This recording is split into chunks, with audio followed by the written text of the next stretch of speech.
મારા મઢમાં બેહનારી ખોડલ કમાયું તને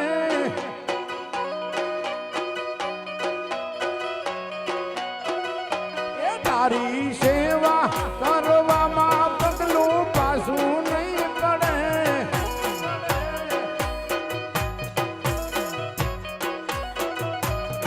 મારા મઢમાં બેહનારી ખોડલ કમાયું તને તારી સેવા કરવામાં પગલું પાછું